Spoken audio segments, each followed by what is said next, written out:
नमस्कार दोस्तों, स्वागत करते हैं आप सबका इस YouTube चैनल में। दोस्तों, इस वीडियो में हम लेकर आए हैं एडोटेरिया का यहाँ पे बीपीएससी प्राथमिक शिक्षक जो 1,70,000 पदों पे बहाली निकली हुई है, उन्हीं का हम लोग यहाँ पे सेट नंबर 1 का पार्ट 2 लेकर आए हैं। दोस्तों, इसके से पहले मैंने आप लोग को पार्ट 1 में 1 से लेके 50 तक क्वेश्चन हम लोगों ने कर रखा है। जो लोग नहीं देखे हैं, वीडियो के डिस्क्रिप्शन में लिंक दे दूंगा या फिर आप लोग चैनल के प्लेलिस्ट में जाके देख सकते हो। बीपीएससी का यहाँ पे एडोटेरिया का पहला पार्ट सेट नंबर 1 का, ठीक है। हम लोग यहाँ पे 51 से लेकर 100 तक क्वेश्चंस करेंगे, जो आगे क्वेश्चंस यहाँ पे दिए गए हैं। तो चलिए हम लोग एक एक क्वेश्चंस देखते हैं एडोटेरिया का। मैं आपको पहले भी बता चुका हूँ कि सभी प्रकाशन का यहाँ पे खान सर हो गया, आपको प्लेटफॉर्म का हो गया, ठीक है, रंजीत सर का हो गया, सभी का मैं आप लोग को यहाँ पे सेट वाइज क्वेश्चंस देने वाला हूँ। और इसका पीडीएफ अगर डाउनलोड करना चाहते हैं तो वीडियो के डिस्क्रिप्शन में लिंक है, वहाँ से आप लोग जाके डाउनलोड कर सकते हो। काफ़ी सारे क्वेश्चंस वहाँ पे भी आप लोग को मिल जाएंगे। तो चलिए हम लोग यहाँ पे स्टार्ट करते हैं, अंत तक सभी देखना, ठीक है। तो दोस्तों, सभी छात्र जो है इस वीडियो को लाइक कर लीजिए और चैनल को सब्सक्राइब कर लीजिए, ताकि इसी तरीके से नए वीडियोज़ का नोटिफिकेशन आपको मिलते रहेंगे। तो चलिए एक एक क्वेश्चन हम लोग यहाँ पे देखते हैं, सेट नंबर 1 का ही पार्ट नंबर 2, 51 से 100 तक क्वेश्चन, ठीक है, 120 तक का। देखिए 51 नंबर जो प्रश्न है, और ये सारे बहुत ही इंपॉर्टेंट है। जो बीपीएससी एडोटेरिया जो सेट निकाला हुआ है प्राथमिक शिक्षक का, काफ़ी सारे क्वेश्चन आपको यहाँ से देखने को मिलेंगे। तो डेली वाइज सेट यहाँ पे आ रहा है आप सभी के लिए। देखिए 51 नंबर क्वेश्चन है कि स्वपोषी पादपों में भोजन बनाने के लिए आवश्यक जो है वो क्या है। देखिए स्वपोषी पादपों में जो भोजन बनाने के लिए जो आवश्यक है वो क्लोरोफिल की उपस्थिति, जल और कार्बन डाइऑक्साइड की उपस्थिति, सूर्य प्रकाश, मतलब तीनों चीज़ों की जो जरूरी है, आवश्यक है भोजन बनाने के लिए। तो सही उत्तर क्या हो जाएगा 51 का, डी आपका उपयुक्त सभी। चलिए 52 नंबर देखते हैं क्या कहा गया है कि 52 नंबर में कहा गया है कि इनमें से किसके द्वारा अमीबा भोजन ग्रहण करता है। देखिए अमीबा जो भोजन ग्रहण करता है वो किसके द्वारा करता है, परिवहन के द्वारा, केंद्रक के द्वारा, कुटपाद या फिर भोजन रसदानी। देखिए अमीबा जो है वो कुटपाद के द्वारा अपना भोजन को पकड़ता है, ठीक है। तो 52 का क्या हो जाएगा यहाँ पे, सी हो जाएगा, ठीक है, कुटपाद। चलिए 53 नंबर देखते हैं क्या कहा गया है। देखिए 53 नंबर में यहाँ पे कहा गया है कि सूची 1 को सूची 2 से मिलान करें एवं कूट का प्रयोग कर सही उत्तर चुनें। मछली, तिलचट्टा, मेढक या फिर लिजर्ड, ट्रैकिया, फेफड़ा, गिल्स, त्वचा। देखिए जीव दिया गया है और ये श्वसन अंग दिया गया है। तो बताना है कि मछली जो है यहाँ पे जो है मछली का श्वसन अंग क्या है, तिलचट्टा का श्वसन अंग क्या है, मेढक का श्वसन अंग क्या है, लिजर्ड का श्वसन अंग क्या है। तो हमको पता है यहाँ पे जो मेढक का जो मछली का जो श्वसन अंग है वो है आपका गिल्स, क्या है, मछली का गिल्स है। तो गिल्स के द्वारा यहाँ पे सांस लेता है। अब तिलचट्टा है, तो तिलचट्टा जो वो ट्रैकिया के द्वारा करता है। तो ऑप्शन यहाँ पे बी का पहला हो जाएगा। सी मेढक जो है ये आपका किसके द्वारा करता है, तो मेढक त्वचा के द्वारा। मेढक जो है यहाँ पे किसके द्वारा करता है, मेढक तो त्वचा के द्वारा करता है। और लिजर्ड जो है वो आपको फेफड़ा के द्वारा करता है, ठीक है। तो ये था इसका सही मिलान। ए का हो जाएगा 3, तिलचट्टा का हो जाएगा, बी का 1, सी का हो जाएगा 4 और डी का हो जाएगा 2 फेफड़ा। देखिए फेफड़ा जो है ये यहाँ पे मनुष्य भी हो जाएगा, ठीक है, और सांप भी हो जाएगा। तो ये सारे क्या है, फेफड़ा के द्वारा सांस लेता है, ठीक है। तो यहाँ पे जो सही उत्तर हो जाएगा वो आपका बी हो जाएगा, 3, 1, 4, 2, ठीक है। वैसे मैंने आप लोग को मिलान करके बता दिया है। 54 नंबर देख लेते हैं प्रश्न क्या कहा गया है कि कहा गया कि एक कोशिकीय शैवालों में जल का परिवहन जो होता है वो किसके द्वारा होता है। देखिए एक कोशिकीय शैवाल जो होता है उसमें जल का परिवहन जो होता है वो विसरण माध्यम के द्वारा होता है। किसके द्वारा, विसरण द्वारा। तो ऑप्शन नंबर क्या हो जाएगा 54 का बी करेक्ट हो जाएगी। एक कोशिकीय शैवालों में जल का परिवहन विसरण द्वारा होता है, क्योंकि एक कोशिकीय शैवालों में परिवहन तंत्र का अभाव होता है, ठीक है, इसलिए विसरण विधि के द्वारा जल का परिवहन होता है। अगला है 55 नंबर। कहा गया है कि निम्न में से कौन सा या फिर से कथन असत्य है। 4 ऑप्शंस दिए गए हैं, बताना है कि कौन सा कथन असत्य है, मतलब गलत ऑप्शंस है, ठीक है। देखिए एक्सोन के चारों ओर से घिरी श्वेत झिल्ली को माइलिन शीथ कहते हैं, ये सही है आपका। अगला है कि पश्च मस्तिष्क 5 पिंडों में बटा होता है, ये आपका यहाँ पे क्या है, गलत है। क्या होता है, पश्च मस्तिष्क जो है 5 पिंडों में बटा होता है, ये गलत है। अग्र मस्तिष्क जो है वो 5 पिंडों में बटा होता है। तो यहाँ पे से उत्तर क्या हो जाएगा 55 का बी, यही आपका इनकरेक्ट ऑप्शन है। अगला है कि आँख की पेशियों का नियंत्रण मध्य मस्तिष्क करता है, ये सही है आपका। अगला है पौधों में तंत्रिकीय नियंत्रण नहीं पाया जाता, ये भी सही है। ठीक है, तो ये पश्च मस्तिष्क न होकर अग्र मस्तिष्क होगा, तब इसका ये आंसर सही हो जाता। ठीक है, तो यहाँ पे 55 का क्या हो जाएगा, बी करेक्ट हो जाएगी। 56 देखते हैं कि इनमें से बुद्धि और चतुराई का केंद्र कौन है। देखिए सेरिब्रम, मेंडुला या फिर कॉर्पस कलोसस। देखिए इनमें से बुद्धि और चतुराई का जो केंद्र है वो है आपका सेरिब्रम। क्या है, सेरिब्रम। और सेरिब्रम जो है मस्तिष्क का कौन सा भाग है, तो अग्र मस्तिष्क का भाग है, जो बुद्धि और चतुराई का केंद्र माना जाता है, जिसमें सोचने समझने की शक्ति, स्मरण शक्ति, प्रेरणा, ये सारे सेरिब्रम में ही होता है। तो 56 का सी करेक्ट हो जाएगी। 57 नंबर, अलैंगिक जनन की विधि क्या है। देखिए अलैंगिक जनन की विधि विखंडन, बीजाणुजनन, मुकुलन, ये सभी में है, तो सही क्या हो जाएगा, 57 का डी करेक्ट हो जाएगी, इनमें से सभी। अगला है 58 नंबर, परागकोश में पाए जाते हैं। देखिए परागकोश में पाए जो जाते हैं उसका नाम है परागकण। क्या होता है, परागकण। ऑप्शन नंबर 58 का बी करेक्ट हो जाएगा। और एक पुष्प के जो है कितने प्रकार के होते हैं, पुष्प कितने भाग होते हैं पुष्प के, तो टोटल 4 भाग होते हैं। कौन कौन, बाह्यदल पुंज, एक होता है दल पुंज, एक होता है पुमंग और एक होता है जायांग। ठीक है, पुमंग जो है वो पुष्प का नर भाग होता है, और जयांग जो है वो क्या होता है आपका पुष्प का मादा भाग होता है। ठीक है, ये चीज़ आपको ध्यान में रखनी है। तो परागकोश में पाए जाते हैं परागकण, क्लास 9-10 से आप लोग पढ़ रहे होंगे। अगला, नेत्र के रेटिना पर किसी वस्तु के बने प्रतिबिंब की प्रकृति होती है। देखिए नेत्र के रेटिना पर किसी वस्तु के बने प्रतिबिंब की जो प्रकृति होती है वो वास्तविक होता है, उल्टा होता है और छोटा होता है। क्यों, क्योंकि नेत्र में जो लगा होता है वो उत्तल लेंस लगा होता है, और उत्तल लेंस में जो प्रतिबिंब की जो प्रकृति होती है वही क्या होगा, आँख वाला में भी होगा, नेत्र वाला में भी होगा। तो वास्तविक बनेगा, उल्टा बनेगा, छोटा बनेगा। ठीक है, 59 का सी।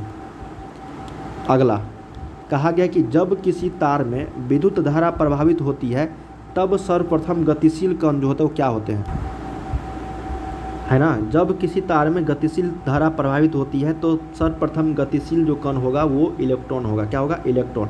इलेक्ट्रॉन जो है सबसे पहले गति करेगी किसी भी तार में जब विद्युत धारा प्रभावित होगी तो।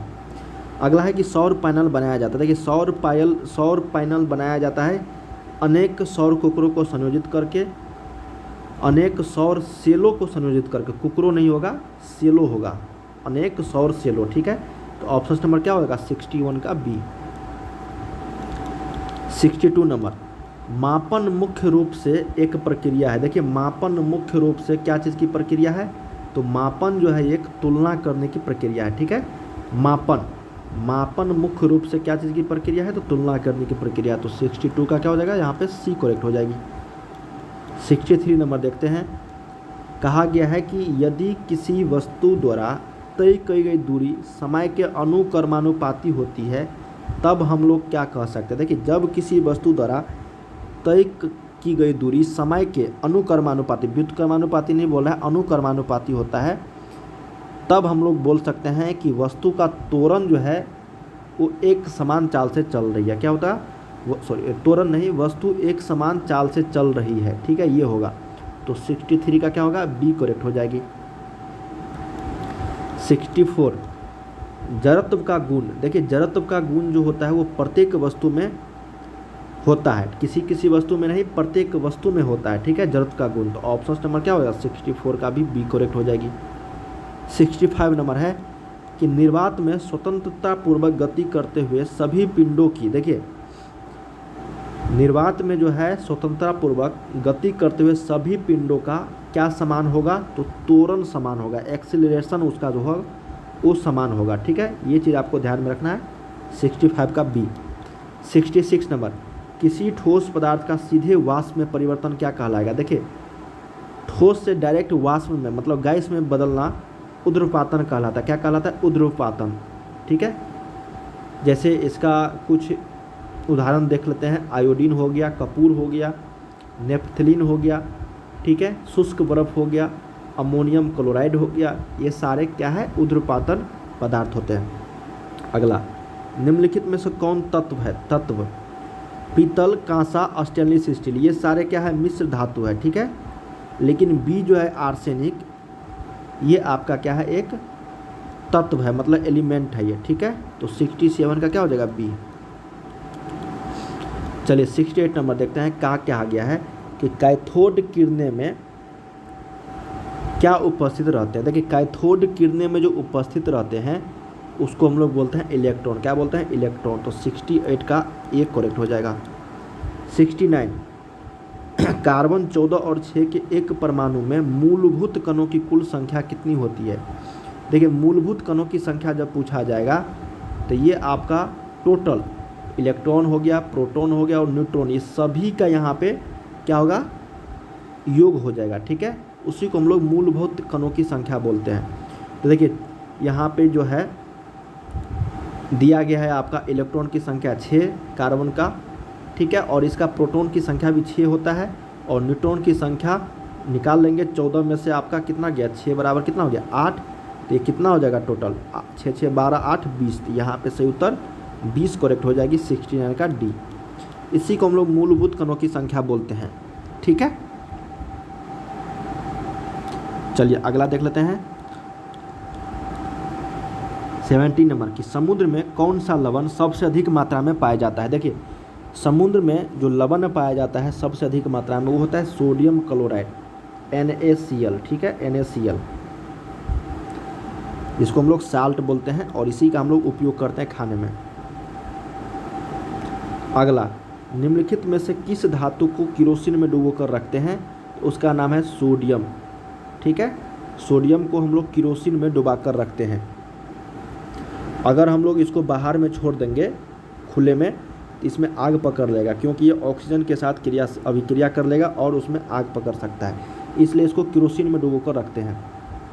अगला 72 नंबर है कि निम्न में से संविधान के किस नीति निदेशक तत्व पर गांधी जी के नैतिक दर्शन का प्रत्यक्ष प्रभाव दिखाई पड़ता है? 4 ऑप्शन दिया गया है। गोवध पर निषेध, ठीक है, गौ हत्या पर निषेध बताया गया है। तो सही उत्तर क्या हो जाएगा? 72 का सी। 73 देख लेते हैं क्या कहा गया है। राष्ट्रपति द्वारा राष्ट्रीय आपात स्थिति की घोषणा किए जाने के बाद किस अवधि तक उसका अनुमोदन संसद के प्रत्येक सदन द्वारा हो जाना चाहिए? 1 माह के भीतर, ठीक है। राष्ट्रपति द्वारा राष्ट्रीय आपात स्थिति की घोषणा किए जाने के बाद 1 माह के भीतर तक उसका अनुमोदन संसद के प्रत्येक सदन द्वारा हो जाना चाहिए। 73 का एक करेक्ट हो जाएगी। चलिए 74 देखते हैं।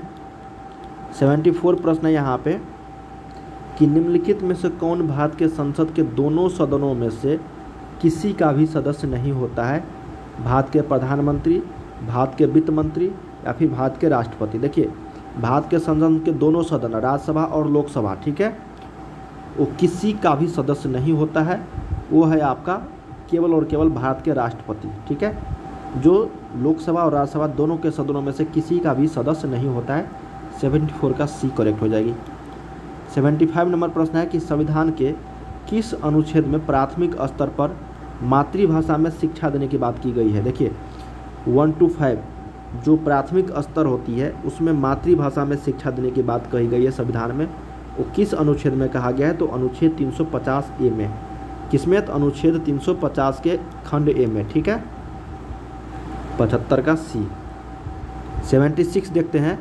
कहा गया है कि भारत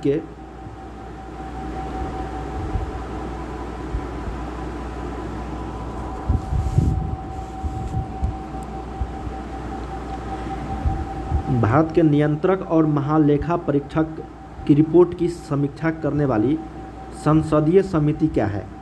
वो है लोक लेखा समिति। क्या है? लोक लेखा समिति। तो 76 का क्या हो जाएगा? यहाँ पे सी करेक्ट हो जाएगी। 77 नंबर प्रश्न है कि भारतीय संविधान के किस संशोधन के तहत उच्च न्यायालय के न्यायाधीशों की सेवानिवृत्ति की आयु 60 से 62 वर्ष की गई थी? ठीक है, किस संशोधन के तहत बताया गया है?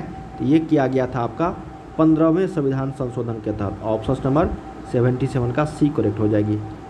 78 नंबर देखते हैं क्या कहा गया है कि चुनावों के दौरान राजनीतिक दलों और उम्मीदवारों द्वारा अनुपालन किए जाने वाली आदर्श आचरण संहिता क्या है। 4 ऑप्शंस दिए गए हैं। चुनावों के दौरान राजनीतिक दलों और उम्मीदवारों द्वारा अनुपालन किए जाने वाली आदर्श आचरण जो है वो है आपका लोक प्रतिनिधित्व अधिनियम 1951 में विनिर्देशित नियम, ठीक है, इसी का पालन करना है अनुपालन। ऑप्शन नंबर क्या हो जाएगा यहाँ पे 78 का डी करेक्ट हो जाएगी। लोक प्रतिनिधित्व अधिनियम 1951 में जो निर्देशित नियम है उसी का यहाँ पे आदर्श आचरण अनुपालन किया जाना है। 79 निम्नलिखित में से कौन संघ सूची के अंतर्गत नहीं आता है। देखिए संघ सूची के अंतर्गत नहीं आने वाला चीज़ है आपका टेलीफोन, डाक, रक्षा, ये सारे हैं, ठीक है, लेकिन लोक स्वास्थ्य जो है ये संघ सूची के अंतर्गत नहीं आता है। तो 79 का क्या हो गया डी।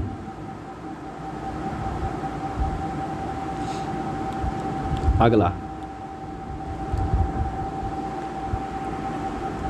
और एक और चीज़ इसमें था कि संघ सूची के अंतर्गत कितने विषय अभी फिलहाल वर्तमान में शामिल है। तो टोटल है 100 विषय, ठीक है, 100 विषय, समझ में आ रही ना, 100 विषय शामिल है। और लोकशास्त्र जो है लोकशास्त्र ये आपका राज्य सूची के अंतर्गत में आता है, राज्य सूची के अंतर्गत।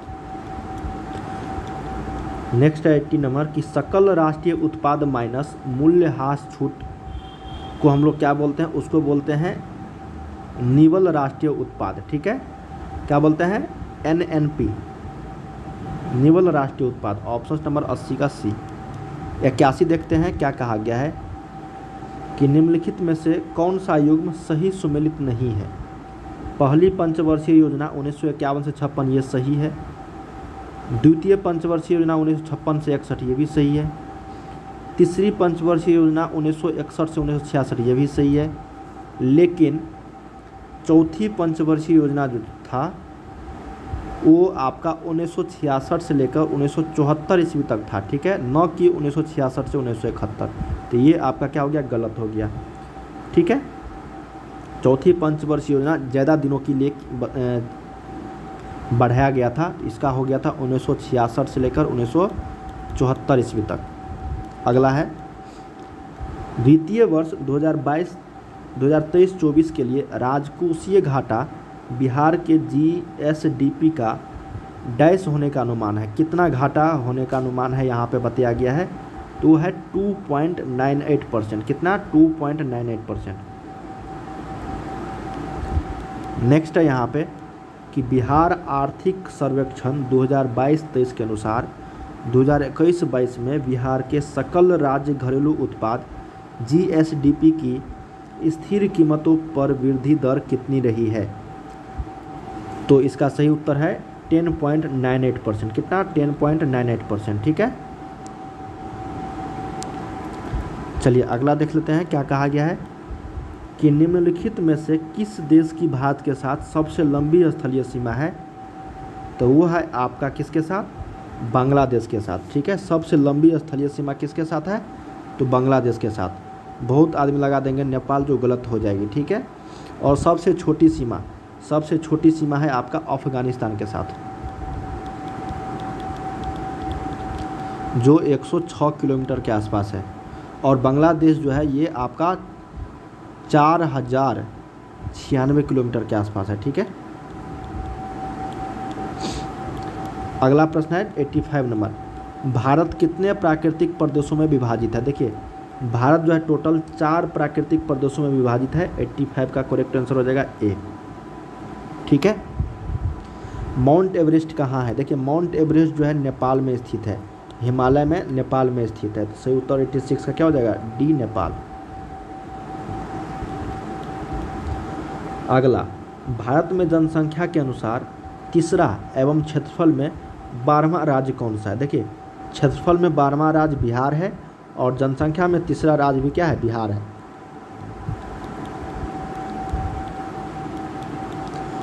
अगला है यहाँ पे कि समुद्री चक्रवाती तूफान तौकेते किस सागर में उत्पन्न हुआ था। देखिए तौकेते जो है ये अरब सागर में उत्पन्न हुआ था। किसमें, अरब सागर में। और ये कब आया था, 2021 में। कहाँ पे? तो गुजरात से, ठीक है, 2021। अगला है 89 नंबर प्रश्न है, यहाँ पे कहा गया कि निम्नलिखित में से कौन सी मिश्रित खेती की प्रमुख विशेषता है। देखिए मिश्रित खेती की जो प्रमुख विशेषता है यहाँ पे वो क्या है? नकदी और खाद्य दोनों शस्यों की साथ साथ खेती, 2 या 2 से अधिक शस्यों की एक ही खेत में उगना, पशुपालन और शस्य उत्पादन को एक साथ करना, ये मिश्रित खेती हुआ। क्या हो गया? मिश्रित खेती की विशेषता कौन हो गया? पशुपालन और शस्य उत्पादन जो है यहाँ पे एक साथ करना, ठीक है, इसी को हम लोग क्या बोलते हैं? मिश्रित खेती। अगला 89वां भारत अंतर्राष्ट्रीय विज्ञान महोत्सव कहाँ आयोजित किया गया? 89वां ने 8वां भारत अंतर्राष्ट्रीय विज्ञान महोत्सव का आयोजन मध्य प्रदेश के भोपाल में आयोजित किया गया। कब आयोजित किया गया? तो ये 21 से 24 जनवरी के बीच में 2023 में, ठीक है, किया गया। अगला भारत में ऊर्जा का सर्वाधिक स्रोत क्या है? देखिए भारत में जो ऊर्जा का सर्वाधिक स्रोत अभी भी कोयला ही है। क्या है? कोयला। ऑप्शन नंबर 91 का सी हो जाएगा। अगला तारे का रंग सूचक है। देखिए तारे का जो रंग सूचक है वह है आपका सूर्य से दूरी का, उसकी ज्योति का, उसकी पृथ्वी से दूरी का, या फिर उसके ताप का। देखिए उसके ताप का हो जाएगा। क्या हो जाएगा? उसके ताप का। दिन रात जिस कारण होते हैं वह क्या कहलाता है? देखिए दिन रात जो होते हैं वो होता है आपका भू परिभ्रमण के कारण। किसके कारण? भू परिभ्रमण, परिक्रमण नहीं, परिभ्रमण के कारण। तो 93 का क्या हो जाएगा? बी। पृथ्वी का घूर्णन जिसको हम लोग बोलते हैं परिभ्रमण, ठीक है। अगला 94 नंबर निम्नलिखित महाद्वीपों में से किसमें देशों की संख्या अधिकतम है? तो किस महाद्वीप में सबसे अधिक देश है? तो वह है आपका अफ्रीका। क्या है? अफ्रीका। तो अफ्रीका में टोटल कितने देश है? तो है ये 54। और यूरोप में कितने हैं? तो 49। एशिया में कितने हैं? तो 48। दक्षिण अपने अमेरिका में कितना है? तो 12 वो है, ठीक है। और उत्तरी अमेरिका में 23 वो है, उत्तरी अमेरिका में। और ऑस्ट्रेलिया जिसको ओशिनिया बोलते हैं उसमें 14 गो। तो सबसे कम देश अगर पूछा जाएगा तो दक्षिण अमेरिका हो जाएगा। सबसे ज़्यादा पूछा गया है तो अफ्रीका हो गया। अगला भारत के किस राज्य में मानसून का आगमन सबसे पहले होता है? तो केरल में होता है। कहाँ पे? केरल में। तो 95 का क्या हो जाएगा? यहाँ पे डी करेक्ट हो जाएगी, केरल। अगला प्रश्न है कि हरित क्रांति संबंधित है। देखिए हरित क्रांति जो है संबंधित है वो है आपका गेहूं उत्पादन से। किससे? तो गेहूं उत्पादन से। और ये हुआ था 1966 से 67 के आसपास, ठीक है। सुंदरलाल बहुगुणा। अगला यहाँ पे नेक्स्ट प्रश्न 97 नंबर कहा गया है कि भारत में सौर ऊर्जा द्वारा संचालित पहला हवाई अड्डा कौन सा है? तो वो है आपका कोचीन, नई दिल्ली, चेन्नई या फिर अहमदाबाद। तो वह है आपका कोचीन। कौन है? कोचीन। सौर ऊर्जा द्वारा संचालित पहला हवाई अड्डा। 98 राष्ट्रीय पर्यावरण अभियांत्रिकी शोध संस्थान NEERI अवस्थित है कहाँ पे? यह है आपका नागपुर में। कहाँ पे? नागपुर में। 98 का सी। 99 नंबर है कि इंको मार्क। क्या है? इंको मार्क उन भारतीय उत्पादों को दिया जाता है जो, देखिए इको मार्क जो है, इनको मार्क नहीं, उन भारतीय उत्पादों को दिया जाता है जो पर्यावरण के प्रति मैत्रीपूर्ण हो। लास्ट प्रश्न है इस सेट का, विश्व पर्यावरण दिवस जिस तारीख को मनाया जाता है उसको हम लोग क्या, किस तारीख को मनाते हैं? तो 5 जून को, ठीक है। हम लोगों ने यहाँ पे 1 से लेकर 100 तक सामान्य अध्ययन के क्वेश्चंस किए हैं और 101 से लेकर 120 तक जो रीजनिंग और मैथ का क्वेश्चंस है वो हम लोग अगले वीडियो में कवर करेंगे। तो यहाँ पे हम लोग सेट नंबर 1 का जो एडिटोरिया का जारी किया गया था वो सारे हम लोग क्वेश्चंस कर लिए हैं। इसी तरीके के जितने भी सेट है इस बुक में मैं आप लोग को सभी सेटों का यहाँ पे बताने वाला हूँ, ठीक है। तो चलिए मिलते हैं अगले वीडियो में, तब तक के लिए आप लोग पढ़ाई करते रहिए। बाय बाय सभी को।